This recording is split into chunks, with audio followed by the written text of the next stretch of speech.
being a student life is quite enjoyment for us, but whenever we are entering into the job life, we have to perform so much responsibilities in there also. But all of us have a dream to get a real job, a dream job to us. But think in other way that if you get a job, you can create your employability. But you are a great entrepreneur, then you are creating several employabilities.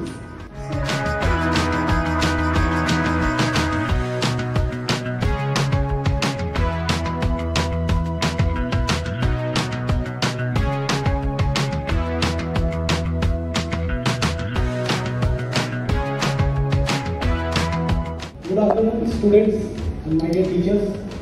তো যাই হোক, প্রথম থেকে আমি বলি ইংলিশটা ঠিক ভালো নেই, তো দ্যাটস ওয়াই আমি কিন্তু পুরো ব্যাপারটা বাংলাতেই বলবো। তো স্টার্টিংয়ে আমি আমার সম্বন্ধে একটু বলতে চাই, তারপর আস্তে আস্তে নয় ব্যবসার ব্যাপারটায় আসবো। তো ফার্স্ট আমার বাড়ি হচ্ছে নর্থ বেঙ্গলে, ধূপগুড়িতে আমার বাড়ি, সেখান থেকে আসা। তো ছোটোবেলা থেকেই মানে মাধ্যমিক দেওয়ার পর থেকেই ইচ্ছা ছিল বিজনেস করবো, এটা একদম মাইন্ডসেট ছোটোবেলা থেকে। এরকম নয় যে ফ্যামিলিতে সবাই বিজনেস করে, ছোটোখাটো দোকান আছে এরকমই ব্যাপার, বাট আমার মাইন্ডসেট ছোটোবেলা থেকে বিজনেস করবো।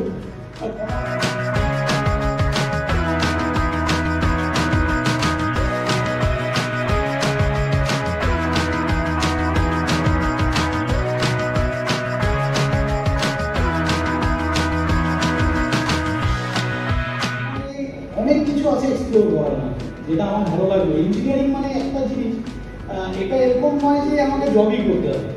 তো আমি যখন কলেজে ছিলাম এরকমও টাইম গেছে কিছু, যে আমি একজন আছে আমাদের মানে এমএসএমির একজন চেয়ারম্যান, না উনি রিটায়ার পার্সন ছিল, তো উনি অনেক ছোটো ছোটো বিজনেস আইডিয়া লোককে শেয়ার করতো।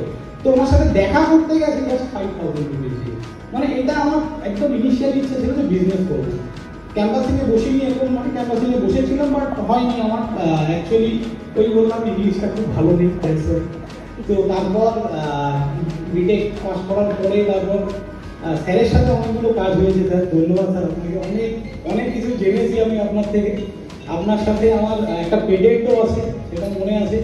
তারপর স্যার আপনার যে ওই ইয়েটা বানিয়েছিলাম, যে প্রজেক্টটা আমাদের wheel walker for aged person, তো ওইখানেও অনেক কিছু কন্ট্রিবিউশন, অনেক কিছু শিখেছি।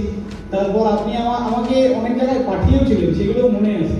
বিভিন্ন রকম এন্টারপ্রেনারশিপদের সাথে মিট করিয়েছিলেন, তো ব্যবসা কী করে করতে হয় তাদের সাথে দেখা করিয়েছিলেন। তো এই জিনিসগুলো অ্যাকচুয়ালি একদিনে একটা বিজনেস আমি করবো, এটা একদিনে হয় না, এটা একটা মেন্টাল সেট আপ। এটা অনেক আগে থেকে ছোটোবেলার থেকে ভাবতে হবে যে না, আমি এরকম নয়। আমি এখনো আমার বন্ধুরা আমাকে একটাই কথা বলে, ভাই তোর সাথে একটা বিজনেস করবো। সেই আমিও জানি, মনে মনে হাসি, বাট সামনে কিছু বলার নেই, হবে না, মাইন্ডসেট নেই। বিজনেস করার জন্য একটা রাফ অ্যান্ড টাফ মাইন্ডসেট লাগবে। তো এটা একদম বাস্তব কথা। তো সবাই বলে, ইচ অ্যান্ড এভরিওয়ান, এখানে যতজন আছে আমি সবাইকে বলতে পারি, সবাই বলে আমি একটা বিজনেস করবো, কিছু একটা করবো। হ্যাঁ কি না, সবাই কি বলছে? সবাই ভাবছো তো যে একটা বিজনেস করবো, আর চাকরির সাথে আমি একটা বিজনেস করবো। এটা কিন্তু রান্নাবাটি খেলা নয়, ঠিক আছে? এটা একটা একদম হার্ডকোর মাইন্ডসেট যে আমি করবো তো করবোই। তো যাই হোক, তারপর এমটেক করলাম। MTech Jalpaiguri Government Engineering College থেকে করেছি, পাওয়ার ইলেকট্রনিক্সের উপর। তারপর এমটেক করার পর পিএইচডিও পেয়েছিলাম, এনআইটি নাগাল্যান্ডে পিএইচডি পেয়েছি। তারপরে কলকাতাতেও এক জায়গায় পেয়েছি পিএইচডিটা, যাই হোক করা হয়নি। তো অনেক কিছু ভেবে আমি পিএইচডি আর করিনি। তারপর এবার স্ট্রাগল বলতে আমি ফার্স্ট যে আমার বিজনেসটা স্টার্ট করেছিলাম, সেটা হচ্ছে যে প্রথমে টুকটাক আমি টিউশন পড়াতাম আগের থেকে, বাট কোনোদিনও ভাবিনি যে এটাকে আমি এই জায়গায় নিয়ে যাব, যেটা আমার সাথে আছে এটাই চলে যাবে, এটা আমি ভাবিনি। আমি ফার্স্ট ট্রাই করেছিলাম ইজি বাস্কেট বলতে, easybasket.in আমাদের একটা ওয়েবসাইট ছিল আমার বাড়িতে। আমি করোনার পরে ওটা আমাদের লোকালিটিতে আমি স্টার্ট করেছিলাম। কেউ যদি নর্থ বেঙ্গল থেকে থাকো জানবে। তো ইজি বাস্কেট, ওখানে আমাদের কি ভেজিটেবল হোম ডেলিভারি হতো। আফটার এমটেক একটা ছেলে সকালবেলা সাইকেল নিয়ে পেছনে সবজির একটা ব্যাগ নিয়ে সবজি কিনে সেটা প্যাক করে লোকের বাড়ি বাড়ি ডেলিভারি করছে আফটার এমটেক। তখন আমি অলরেডি পিএইচডিও পেয়ে গেছি, বাট বাড়ির থেকে এই সাপোর্টটা ভালো লাগলো। বাবা মা যে খুব শিক্ষিত তা নয়, বাট আমাকে সবসময় সাপোর্ট করতো তো তুই যেটা করবি ইটস ওকে, ঠিক আছে, নো প্রবলেম, কিছু খারাপ না করলেই হবে। মানে এই সাপোর্টটা বিশাল ব্যাপার। যে এখন আমার মনে হয় না, খুব কম বাবা মাই আছে যে ছেলেকে এমটেক পড়ানোর পর বলবে সবজি বিক্রি করো। এটা এটা মেনে নেবে না, ঠিক আছে। আমাদের ওখানে সুপার মার্কেট ছিল, সকাল 5টায় উঠতাম, যে সবজি কিনে ওগুলো প্যাক করে লোকের বাড়িতে ডেলিভারি করেছি বহুত দিন, প্রায় 3-4 মাস করেছি। তারপর তো করোনা চলে আসতো, দ্যাটস ওয়াই আর হলো না। তারপরে কলকাতা আসার পর আমি অ্যাকচুয়ালি এই কলেজ থেকেই পাস আউট, আমি এই কলেজ থেকে আমার বিটেক 13-17 থেকে 19 আমার এমটেক ফ্রম জলপাইগুড়ি। তারপরে 19-এর পরে আমি ওই ব্যবসাটা কিছুদিন করি, তারপর এখানে চলে আসি। এখানে আসার পর আমার কি বলে পুরো মানে কি করবো একটা চাপের ব্যাপার, এসে লকডাউন পড়ে গেল, ঠিক আছে।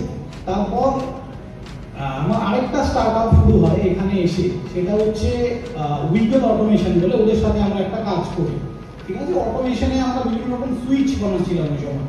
বাট মার্কেটে আমরা যে গতিতে এগোচ্ছিলাম, মার্কেট তার থেকে অনেক বেশি গতিতে এগিয়ে গেছে বলে সেই সাকসেস আমরা পাইনি। মানে আমরা অ্যাকচুয়ালি যখনই ধরো কোথাও অর্ডার তুলতে যাচ্ছি বা যখনই মার্কেট সার্ভে করছি, যে আমরা কোনোভাবে ওই দামে কমপ্লিট করতে পারছিলাম না। দ্যাটস ওয়াই ওটা কিন্তু আমরা দিতে পারিনি, এটা একটা সমস্যা হয়ে গেছে। তো ওই জায়গাটায় উইকেলে বহুদিন আমরা কাজ করেছি এবং ফান্ডিংও পেয়েছি, ঠিক আছে। ফান্ডিং পাইনি না নয়, প্রোটোটাইপ রেডি ছিল, ফান্ডিং পেয়েছি, বাট আমরা আনফর্চুনেটলি ব্যবসাটাকে চালাতে পারি। তারপরে নেক্সট আমি ইয়েতে জয়েন করি কলেজে, অ্যাবাকাস ইঞ্জিনিয়ারিং কলেজের নাম সবাই শুনেছি, ইলেকট্রিক্যাল ইঞ্জিনিয়ারিং অ্যাসিস্ট্যান্ট প্রফেসর, মোটামুটি 1 ইয়ার মতো ওখানে পড়িয়েছি। তারপর আমার মনে হলো যে না, এটা তো পসিবল না, মানে আমার অ্যাকচুয়ালি জব তো আগের থেকেই ভালো লাগতো। দ্যাটস ওয়াই তারপরে আবার একটা স্টার্টআপ ট্রাই করি, এটা হচ্ছে ইজি টু স্যালন বলে, এটা শিলিগুড়িতে, ঠিক আছে। স্যালন অ্যাট হোম, এখনো হয়তো প্লে স্টোরে গেলে একটা পাওয়া যাবে। তো ওইটাও কিছুদিন রান করার পর অ্যাকচুয়ালি কি হয়, আমি আমার এতগুলো ব্যবসার মধ্যে দিয়ে আমি একটা জিনিস খুব ভালো করে বুঝলাম, ব্যবসা সেটাতেই করা উচিত যেটাতে নিজের প্রপার নলেজ আছে। মানে যে করছে তার একদম প্রপার নলেজ আছে, সেই জিনিসের উপর ব্যবসা করা। মানে আমার অনেক টাকা আছে, আমি একটা ব্যবসায় ইনভেস্ট করে দিলাম, ওইভাবে কিন্তু ব্যবসা হয় না যদি নলেজ, নিজের নলেজ না থাকে, অন্তত স্টার্টিংটা। এবার হ্যাঁ, তোমার হিউজ ক্যাপিটাল আছে সেটা আলাদা ব্যাপার, তুমি কোথাও ইনভেস্ট করলে, বাট স্টার্টিংটা পসিবল। তারপর তো ওই ইজি টু স্যালন, ওইখানে অ্যাকচুয়ালি মেন সমস্যা হয়ে গেল, time to time service provide হচ্ছিল, কাস্টমার স্যাটিসফ্যাকশন হচ্ছিল না, কারণ যে টাইমে আসতে হবে ওই টাইমে পৌঁছাতে পারছে না। তো এই বিভিন্ন ধরনের সমস্যা লাস্টে বন্ধ করতে হবে। তারপর আস্তে আস্তে আমি এই ইজি টু লার্নিংটাকে একদিন লকডাউনেই ইউটিউবে পড়াতে আমি শুরু করি।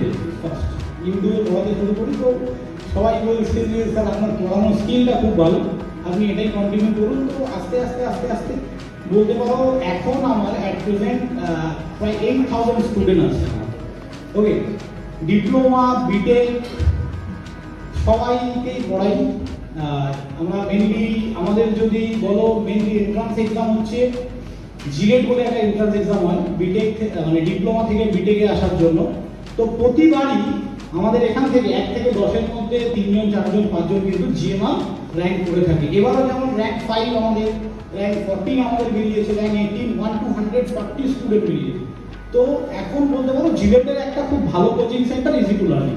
তার সঙ্গে যেটা আমরা প্রোভাইড করে থাকি সেটা হচ্ছে আমাদের ডিপ্লোমা বা বিটেকের সমস্ত রকম সেমিস্টার টিউশনগুলো পড়ানো হয়, civil, electrical, mechanical, electronics, CSC, এই 5টা ডিপার্টমেন্টে। এবং এন্ট্রান্সশিপ, কিছু এন্ট্রান্সশিপও আমরা করিয়ে থাকি। এখন নতুন একটা প্রজেক্টে আমাদের কাজ চলছে, সেটা হচ্ছে আমরা ইঞ্জিনিয়ারিং বুকস অনেক চিপ রেটে আমাদের কাছ থেকে পাওয়া যাচ্ছে, নিউ বুকস learning.in বলে আমাদের ওয়েবসাইট থেকে। তো এই হচ্ছে পুরো ব্যাপার।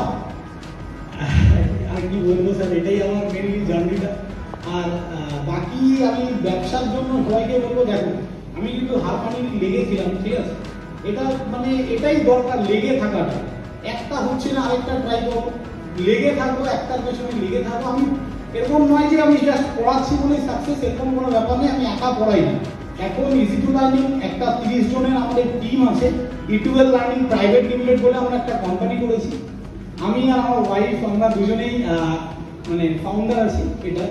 তো মানে পুরো যে জার্নিটায় আমি একটা কথাই বলবো যে তোমার মধ্যে লিডারশিপ ক্যাপাবিলিটি থাকতে হবে, ঠিক আছে?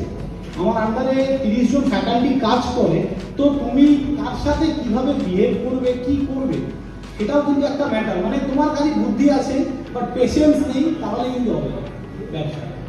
ধরো তুমি অনেক আইডিয়া তোমার মাথায় আছে, বাট তোমার মধ্যে এই ক্যাপাবিলিটিটা নেই, লোককে দিয়ে তুমি কি করে কাজ করিয়ে নেবে, সব কাজ কিন্তু নিজে করা যায়। আই থিঙ্ক এটা কিন্তু একটা বড় ব্যাপার। তো এটাই আমার